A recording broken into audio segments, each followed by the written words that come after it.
ubi ka ngam fle kam o nyiro laje herani ya fata fale kubulu Allahu akbar lu yemi nogola ubi timo ka ka dio ka betama e wajja gay ase mo bato tende ngata me jom nde melego banjela de gatalla ni hinidi ya fata fale wallahi aywa na la be kadri o shun na baka bo ni kalo bakale ekele go shu bege te turle do alani Allahu akbar yebu nyai ala ye ndi kira mando ma ya fa de kama gatalla ala ye ndi kira mando ma bune kama ala ye ndi kira mando ma karama kama ala ye ndi kira mando ma o mago kanye kama sendo lela fa qadri fe nani ko ni mo mi ya shengelenge ko ni sara jare na ko la jubila Allahu akbar shengele be jumu ba pio ko mi ba ba jubila Allahu akbar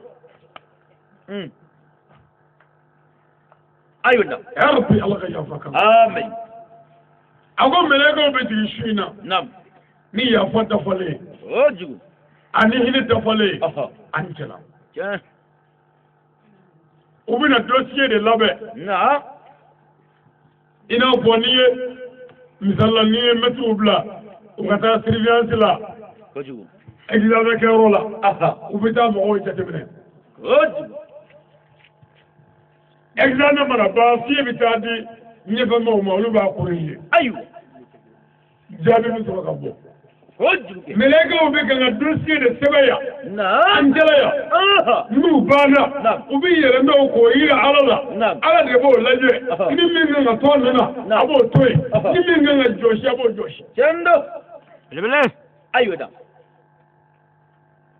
ka da mun shuna lasa na ano nyafo shu Allahu akbar mi se ka ges no goy ta ko mi nga glanyina ina so fa nga glanyina sa ko no ani ko fa nga cheye ko bade be nga sigi shu na nyonga bele ko fa ka yele no ala yo e ti tanye do e be no gola o gola ge la fiya mede e to nya fa ki Allahu akbar abma biandi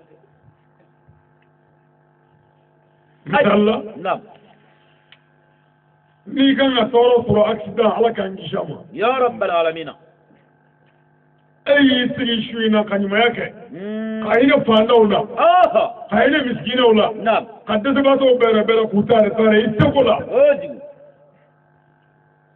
ala de kunya a sebe wal melega de kunya sebe kayela nay nam ko kan ga accident ganyina aywa ala ba wala nyuma do kama oji nyuma ya bi toro bali sigatala nyuma ya bi jago do kume sigatala wallahi nu ko tike afuye ko alake ko sini bi balo kume oju sargati bi balo kume yow hali ngire nyuma ya sargati hali kuma ngani ma sargati yasula wallahi mo ko dugule torole ni kuma nyuma boy be sargati aywa mutum nana fiye annabi mburu sane torola bida ni tane saka kudu yuka mai sabale sai mun inda foi ne ba do sa aswalla amuna atara o sargati bilbil ba ayuna am hali ke furu sai tenda ga tenda ma hali yoko dugere bala ko raju mun hali ke furu Allahu akbar ay furu o e ra furu tale cew ata ko la sigureza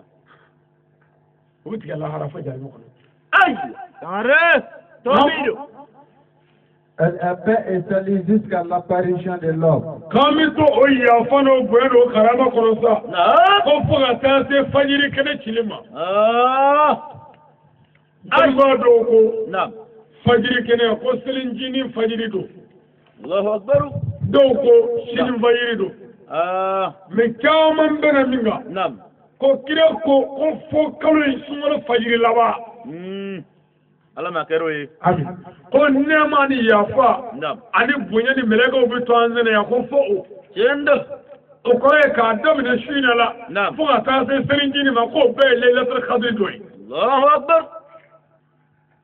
aywa o yang ngoy nam ni fayda da ma jona o jugu na fayda di mo koy fayda aywa ni fayda di ma mo ko nyaalo ko di mo ko nyaala e bigini kayota ni ya afo ndi saka ka ndi ni mara wa panele to gire afo gele ni me mi ngoko ke أيوة شوينا فايدة خادمنا شوينا لا نعم أنا سلنجيني فايدة ما دوم من نغيما نعم والله لازم لا إله إلا هو نعم درينياك إباي سيغتالا مغو بمنا نكما أي مغو بلبلو بي إتسكا كابدا نامكلا أيوة جاو نيسرا نوفي نيسرا نوفي أيوة نعم أيوة كل جو فايدة إجمي نعم أراكان وورو جوكو وورو أيوة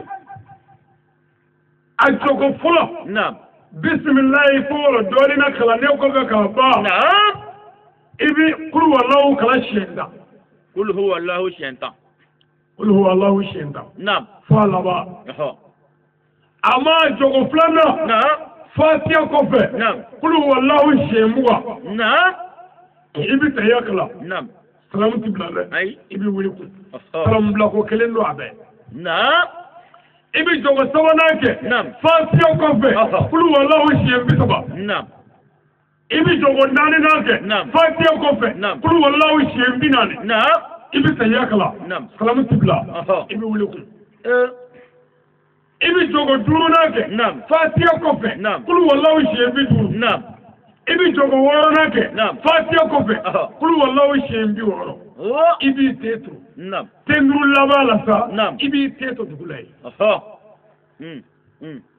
إبافة بسم الله الرحمن الرحيم قل هو الله أحد الله الصمد إبي يوي صمد أقرأ الله الصمد أقرأ على قب بسم الله إدنا أيوة قم إن جبك يدركنا كمك يخنوا أفو على يورلاي إذا يدمني أفواي فبيكو جلاري بلاوا أفو على يبني جندو إذا يتقولي أفواي جندو باركو دوا أفو على أيوة barabila mi yɛrɛ ɲɛmadɔn wa a fɔ ala ye ayiwa n'i y'o hami bɛɛ fɔ i fɛrɛlen lafiyalen n'i ko alahu samadu laban la i b'a fɔ lamuya lidi wala min yila de wala ko lahu ku fana hadu i b'i se wuli i bɛ se yakala n'i banna i bɛ salam bila kini ɲuman na walahi n'a ye kɔrɔbaba ye sangare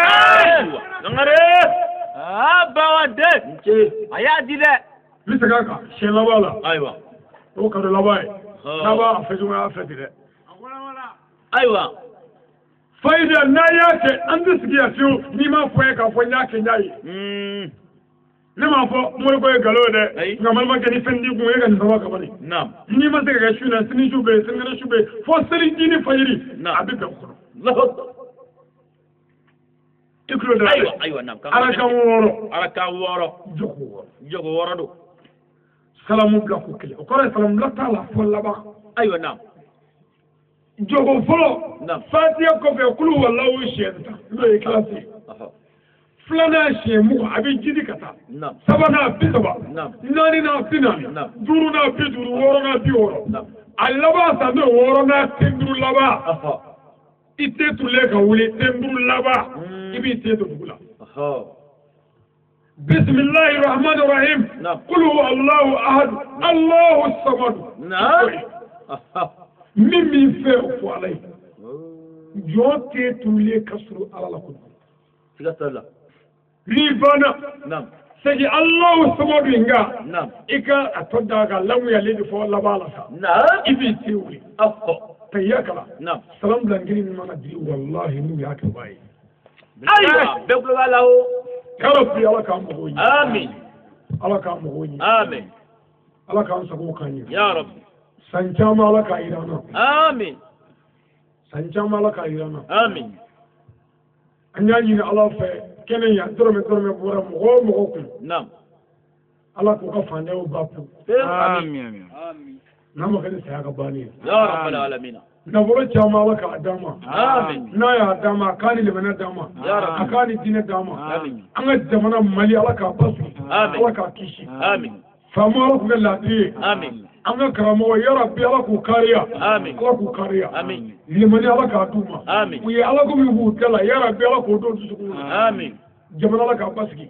آمين أنا سوير جامد بوكوي يا رب الله كهير كانوي آمين مواهي سينو نما هير سوري ما هير سورو يا تلا هاشدي تكنا ايوه الله كهير كانوي آمين aywa ko tumi ngo hambade mu me jono ko fami to ko ye bara ko papier kula ala ka ben ko ya amin farga ma to ala ka kene sabati amin minum be kala ngo ala ka ben ko ya rabbi bara ko ala ka no ya amin minum be fu ko ala ka no ya amin ambarma do to woni ni ko ubani musulmin ala ka ko no ya amin o dogo flana wala ka no ya amin dogo sabara ala ka no ya dogo nan ala ka no ya amin dogo duruna ala ka ka do amin duru tala tala tala le o tala ay tala le o duru tala le nani nani ada nani ni bisa kile ni tete ko dakile no nandi muzo yere nani ala de ya fone ma fone ayo na ma je do ni sara jarma direct ni mo fone ay ala ke ko nam ala ko yoro ko na kanga ke anga fo anga keta nam na ma ke ka jarme ti na ya ke na ma je ka jarme bele tew ibi ka ke amani yake jarme ti ka futa ay are ani ke mu gara ta jara ma ka yana da jarme ti bawade ala ne kuti wala kire kuti kudi ala ko na keniya kenama bayma ibi tanana na wa niya ke akatura ni burju ko bi janana are dabule no aw mu fulana furu ko inga go amala kan ibu nyew ci le sida Allah sete yele bele do ko be sama bet mi ne flen ne ko ko ngala Allah fa ambala ko ko joro jo ko ne foni namale table forti tere Allah akbar tawhid la ilaha illallah muhammad rasulullah Allah man al-fad Allah man al-jabbar Allah man al-kafir Allah man al-samad Allah man al-latif Allah man al-jabbar Allah Allahu wahid la ilaha illallah muhammad rasulullah Allah ayo ni me foga ba pro amala ko mo fu ndey taw ma ko do ga do ben fu da ji woro yi chemi mi muso fula fulu ka tare der no ka to de be yele to waya clear aha ay kan ladri na akana wala de taga tono akana taga da tawaga ni tete che dakalena kele muso takbiru Allah dakalena ala ay sawdi uye classe ma ke malle 2007 nam wati ko mali ko ni ko mali ceri muso yedinne nam cekele wo cekele muso wolo la ta ko to kengi yo Allahu akbar muso wolo la o dola muso tani be Allahu akbar nan dufa ala kala jata ma ka tuwe ala ko nani me nani talibi ko to jaman ba ama ka tuwe kanga jabi sare aywa uma kumare uma jannani ya akwani jozo dogo jozo ko kletewe muso dogo ni anu nga kletewe abele bele ko ta fere ay no de amala ga do diri ba do ko jibu muso doye muso flana de fuka de pasi besara karada chema ko jibu wallahi muso yere ko mani odo ay me o ma do gara de ni muso takadi chema obi ka fusa bew ni ya ka juri namare ba wade muso takana di chema mi ma ka mi cheta chie no be ta chie obi mu adaba kama ere ngene kan ni muso ko makana di chema ko an bi chela che buya kama o ko fole toro le bulu ay ake ngene la ay muso aketo manye amala ko ko mali do kan ko me chetu ya talla la jenu biya américain o kere ye abitore yo aywa ye are américain tega malikain ni mana ke obita kitu are aywa kulati bonga go wala la koyo o fi mama bla wala chewla ana wala musula kama ble mama koyo le afle mandi de sare goro dala te ne ga ni mana sama ara na ko kargo do be sangare américain ngalani kele kanyina ngalani ya ah bawade atakele ngale aw ka cɛ kɛra kulisi boy o kuma aw fa kun tɛ cɛ ya ni cɛ kɛra kulisi boy e kun wolo ka kulisi dɔ fala abada tibi ka don nɔgɔ sangare na ni cɛ kɛra kulisi boy la ilaha illallah rasulullah bala de o taw aywa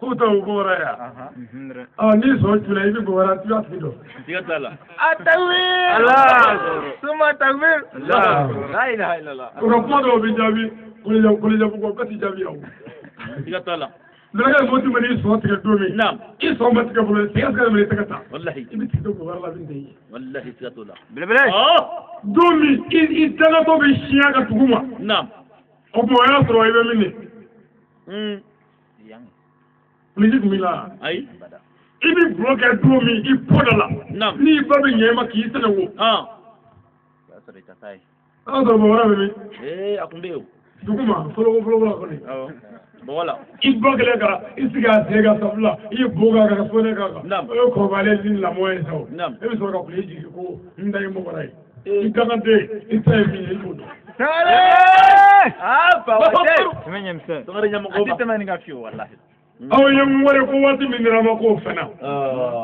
okay wati ka suru masri na kaba jando nafla salu min rama o besina urdu fa besina ba jando la astaghfirullah wa atubu alayhi nam urdu bilal bayda jando ala bi ya fa joma ka i makotu jomo joni be sanin ka wala jugo kale la ka siti ka fati la ni ni urdu be ala bi ya fa mais aka so ni mi sanin ka fati la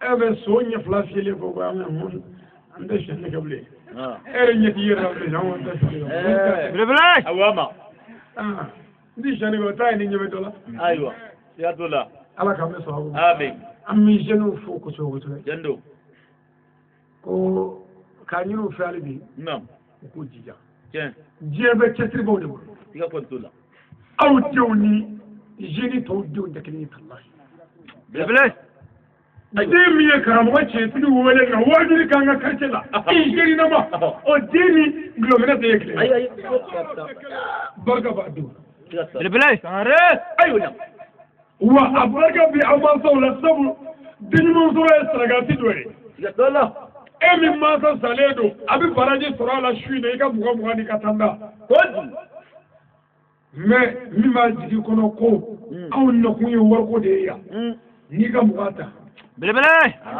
ba wate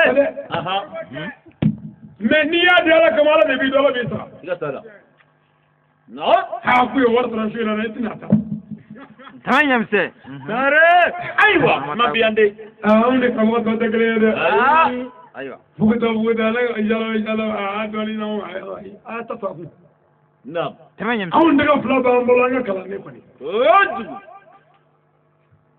tiɲɛ fɔntɛnɛ tɛ teriya ta ɲamana denmisɛnw nam jeunes nam a y'a dija ayiwa kuma filɛ dɛ jatigi naani nam an b'o fɔ ani kura bɔra yɔrɔ min nam san o san a bɛ kura d'an ma jen ala k'a sara ni hɛrɛ ye ya rabbi n'o ye janalakaw nam ayiwa ani ginolakaw nam cirolakaw ani sagolakaw jen ɲamana y'a tiɲɛ na an bɛ ninnu fo kosɛbɛ o ka kan ni foli ye nka ko n bɛna boli la o nɔfɛ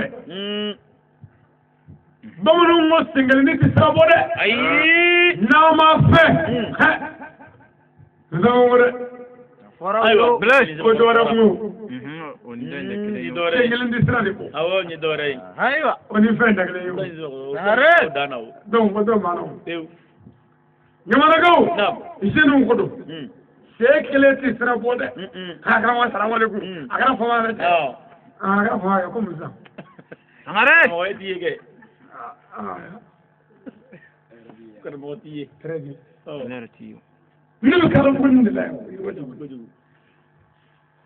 don o don a b'aw nɔfɛ o jugu aw yɛrɛ mɔgɔ tɔɔrɔ dɛ ayi an n'a ɲininka tɛ ne tora pa n y'a kɔrɔko fila kɛ dɛ o kɛra mata to ko mala ko biya na ne ñoo do ci ka jugur la mo ke dala Nare wajiri ko mo ko be jino la ayo kulubala abe ci do la ka ko wele nganga mo wela la ho zambe mo ci ko ñu atiga mtu nyina ay ala ka be sababu ñu mana ko sengene ndi trabo min ñoro ndaga figa ñu ko afora mo bi ka sof ma be na fo ma taala jere Cendo. Wa islamia faida doy. Tiga sala. Leblay. Wallahi. Lo bala mo da fora mo. Merci. Ma biade. Oh karamo ali dimo ko wale mta nda atabe kadere ami jega ka jobe nda de. Awo. Ni nda ira tende. Awo. Leblay. Obaja. Nyamago. Na. Ayande. Awo. Anya folewe. Allah ka musa. Amen. Nimbe ko ma fo ka barkada. Akadi nyokoy. Cendo. Ode nimbe fola de. Cendo. Allah ka kaltu. Amin. Ambi ambala ko fo sumolo sege. Wallahi ka wudi. Na. No manyama a cedo sega wudi de. O cedere. Ere be do ere be ka dese. Wa ba gada. Ka batri fo kada.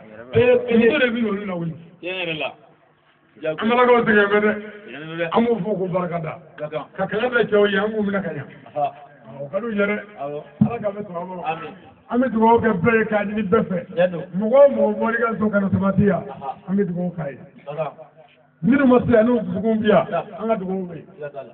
Wa mi dugo ni befe. A mo ko be islamia dine de men na ni che. Ai dugo kai.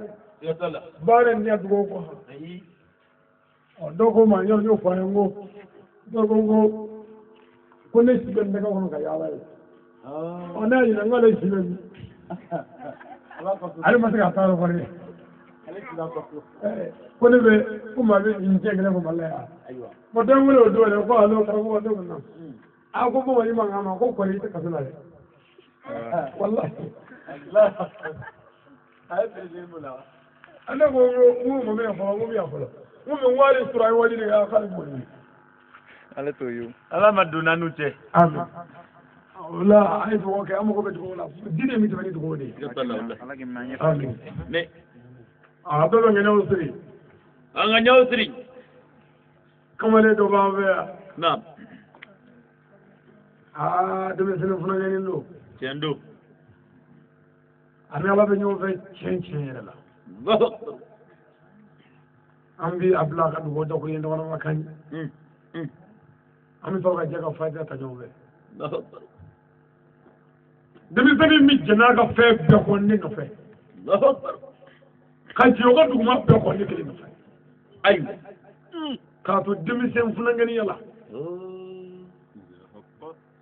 Allahu akbar. Aga kuma man jawo. Oui. De me sene jurum ta do. Allahu akbar. Bilibilo bi jama chala doni benu tiyo. Abu furiga pasiki musique de wa ala mo to do la sa. Fitini do be ho kuli farame. No ko abi sasa. Ati boy. Tiga sala. No ko ala bi hele kay ni na. Abi hele foro. Tiga sala. Ba jangi me. Do kay. Assalamu alaikum.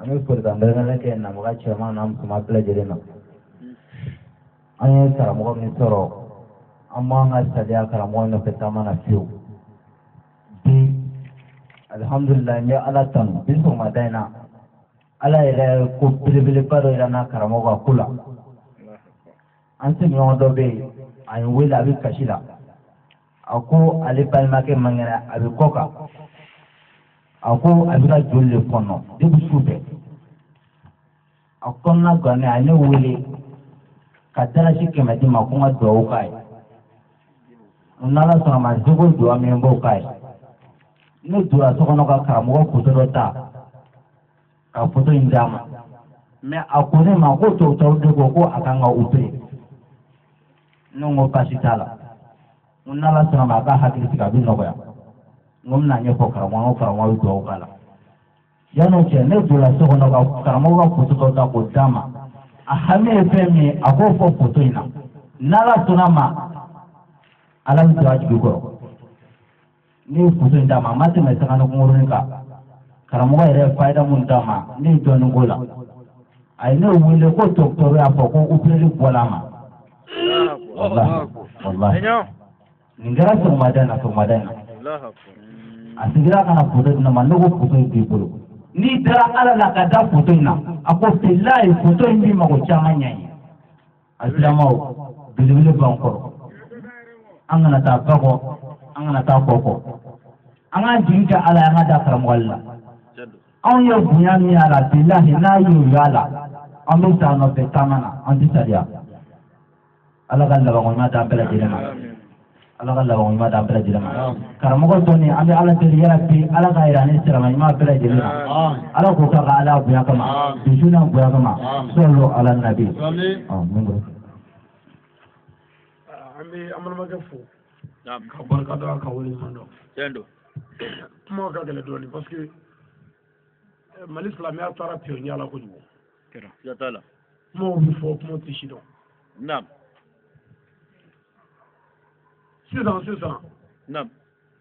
Le 19 juin Nam. 2017. Nam. Ndela temane. Aha.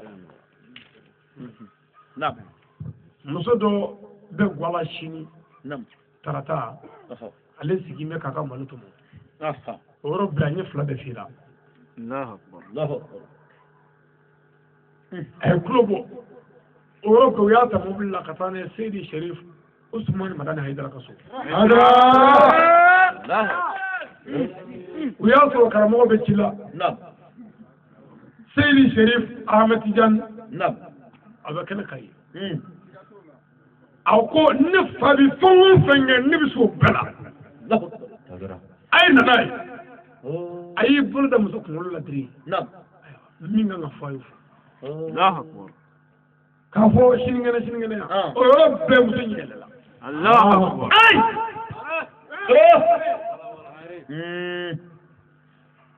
Ikado muso nyela le muso trokrula. Nam. Na to ni mo me tubun fen ni shi bayo. Amba tan jara de be ka anyi ngani nga ito atoko Fatimata. Abi ko wonu nyof. Mo sena ay ka bar ni make. Ala bi fe beti kama. Bilibili. Wa bi se ka fe beti kama. Tiga fuita. Nawo club de la ala to wala. Me ni ko minga doninga ala yo ma pre. Shit ka fengla. Nyama ka fengla. Ala de se ka gla me ni ala ya gla kama ibalole ali to la ba ki kama. Tiga fuita. Nam. Mogo do yi dara karamogo yi dara photo ka. O do ka baraka ya. Kera. Photo. Wallahi. Tendo. Do bona korotila ka karamogo ka trigo to akala. Nam. Koroti abone ka bo foga trigo karamogo ka trigo kamongo ro fra. Koroti fe. Allah. Ati zigado. Arrête. Bo to makamo ko ten ngo niyo. Nam. Amal maga do ne na ko motola. Amana te posto la police anye uye flefiana anyanyo. Anyanyo do we ku karamogo ati. Anna te do wala ku be flefe. Anyanyo. O wa etme. Nam. Yana na te do wala ko ko ja karamogo akari de. Ko ne ko furga do de kadi. Non mo furga do dawi. Ngoni sene ala ne kam ala mala be boye. Tendo. Wa abi mo boye mo be boye. Jaga. Mais ni ala do ya ka ala la. Ala bi mo be boye la. Tiga fuita. Ko no ko furga ko do. Ko chene do tu ne karamogo. Nous t'allons nous t'envoie le politique. Ni nous ko karamogo ko do ma fe. Tiga tala. Mais moi te ba ji jo ni furga mo gadimo. Ki da te ko dia. Wallahi kuma le jo ay furga me. Angare. Ko jimne ka jala mo ne. Nam. Ay sigi ko mo to billahi andra posula. Nam. Fana posula. Nam. U yamne. O ko viedi. ne jiginna karamɔgɔkɛ ni y'u bila ka kuma karamɔgɔ in ko vieux kasi ni fɛnw a ko bɛɛ ko non donc ko a ko nin yɛrɛ sa o ye kumaw galgalo a ye cɛ dɔgɔya a ye karamɔgɔ ko ye nɔgɔya ko karamɔgɔ tɛ a gbɔna ka gɔ ne ko n ko faama sabali n ko an bɛ deli sa ni a kan ka kɛ cogo min na o fɔ a ye a ka nɔgɔya a ma a ko walayi ko farika bɛ nin kana k'a nin mankan ko a kɛra fo ka di ne ma sa a tɔgɔ dɔ la kɔlɔsi bɔ jalamu fɔ ka di a y'a bɛɛ bɔ ka di ne ma o yɔrɔ fana na ala ka teli mais an bɔra yan ne ko mun bɛ nin kɛ ne bɛ cogo min ne t'o dɔn kuma bɛ de ni ala bonya bɛ bila a bɛ mɔgɔw bila u b'i bonya mais ala dɔgɔyalen fɛ dibi la ka i biri furukɛ jukɔrɔ o tɔgɔ bɛ i bɛ t'o ye furukɛ ni fɛnw na hali nɔrɔ kelen t'o la n'o tɛ mɔgɔ tɛ se ka seliji ta bada n'i ɲɛna ma wɔrɔ ko dɔɔnin sa mais i y'o ye tuguni kelen o caman ye suba ni kɔmɔtigiw wele donc an balimakɛ ka kuma ka bɔ ko tɛ fɛn bɛɛ bɛ se ka kɛ ala fɛ mujiza bɛ alabato de kɔnɔ ala k'an bɛ sɔrɔ an balimakɛ dɔ ko ale taara dugu dɔ la a balila k'a ye mɔgɔ dɔ nana don a ka so kɔnɔ da sɔgɔlen a tigi jɔ mɛ a kunkolo bɛ fɔ sobili la a bɛ kan ka ko dɔ k'ale la ayiwa mɔgɔ jugu dɔ mais ale balila ka ne ka wajuli dɔ de kun a ka telefɔni na a bɛ ka wajuli kasɛti jouer ale ye kasɛti tigɛ ka bɔ a la k'i da de a sunɔgɔra a sogora k'o de ye sogo la ka na bɔ sogo la a nana wajuli mankan mɛ ne bɛ kan ka wajuli kɛ n ko an bɛ ala tanu ka ala barika da ka foli kɛ jɔn na jɔn minnu y'a dɔn ko lahara bɛ se ne bɛ kan k'o fɔ fo mankan y'a bɔ sunɔgɔ la a wulila fana k'a ka telefɔni sɔrɔ o mankan la mais wallahi a ma bila a la ale wulilen sa ale girinna ka wuli ka fɛn in jɔlen a kunna fɛn in girinna ka bɔ den bɛ kun sɔgɔ la dara ka tile bila belebele a ye ne wele a ko i ye n dilan sɔrɔ ne tɛ fɛn kalama yɛrɛ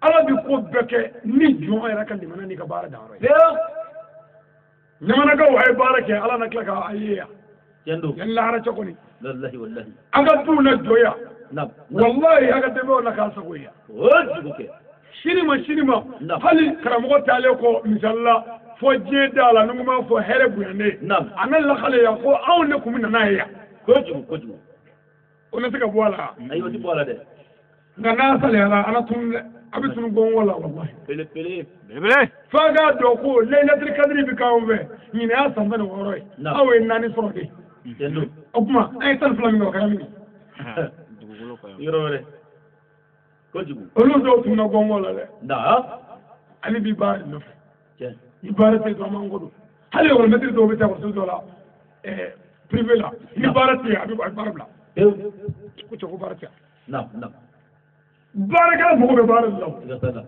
ni baara tɛ yen i tɛ yɔrɔ bila gɛlɛya banna sisan dɛ ɲɛɲɛ banna n bɛ to k'a kɔri don min n'an ye hɛrɛ sɔrɔ n'u y'an nɛni a t'a se mɔgɔ la ɲɛni ni gɛlɛya kɛra aw nɔfɛ an ɲɛna yan dɛ aw ka kɛmɛ n'a ka 20 kɛra ka fɛn ta an ka taa so ni mobili tugula ɲɔgɔn kɔ ka na yan 20 ni kɔ 30 ni kɔ 40 ni kɔ ani sɔrɔtuli sɛnɛramu ka na wajibi k'a fɛ yan n'u ko wɔlɔni b'a bolo a t'a se mɔgɔ la kɔri bi kɛ ayiwa ni kuma la gɛlɛma dɔ ye wɔlɔni ni wari b'i kun ni wari y'an ka silamɛya dɛmɛ wɔlɔni tulo b'a la ni wari t'i bolo yɛrɛ i t'i kodɔn mais n'u ko a ye sɔrɔlen kɔ ala ko mali kana lillahi kana lahu n'a ye ni ala dɛmɛ b'a dɛmɛ ala dɛmɛnen kɔ ni ala y'an dɛmɛ n'u ko wɔlɔni don an na mankan wuli dɛ tiɲɛ caman n bɛ to ka nin fɔ hakilitigiw ye n'o tɛ nin bɛɛ ti nin tɛ nin bali o ale a tɛ se ne b'a dɔn a bɛ se nin ye tile min ma nka bi ne bɛ se ko ma sai da kai ko jibu ka kan yi bulu bulu da ngari fando he amma do abi seli sa fere do nyishi yalla ko jibu ko lo fa awo buba billahi awo bila bi joli su kali sa do fi ma Sare. ayo da iga sege mai tiye herani zo kuma ni be bi joyi ladi o ni herani zo la ni ala dun ta jugu cede ya rabbi ala ka so abo amin abdo be jega ngene asri hamina ko mi mila be fo alai an ga jega fatiya bata lazimu min dirano e fayda min diranda ka ta sabaka ko jega fu itala ala sabi ke herani ya Allah ala ka mo ni dirti aywa o ko fe ambi an ga sécurité fana fo la ka barkata na'am no e diablo ruji na'am ka elema gele munum ya wallahi maître karimatu wali afa maître dono na'am wajiri ke o ke kwanga fo kubina ya Allah me komi alika wajiri dono do yi na'am asaka fo ko yana kendo komi wajiri nyere be ke anyo mena nyere kendo ke dan na gara ko mo ko fo ni ko alo maître ande bita la fo ali ande bita ko mi dogara ande bita la mais il faut me faire vita na'am anyere révolution da mun dei ni ko ni fe ba ko ra ma tika ma ba ji kala la ala ta be fo de ko ka oh bul futala ami mete gale mo fu afa u jo mo se ku na kabana na na'am kan ko shi wallahi anyo no jole la ni te ka kaga man wala ala ko ala di wolo tigi ala idan jola Sare. ala ka ta wa amin ama fo ka barkata na'am ka wali mondo na'am ani ambade mun jo be ke ro fe nu bi jet no la na'am ala ka be sa ni here amin kira bu yana barka ka Amin. Allah sala ka ke here ya rabbi ay wa ngata ba islam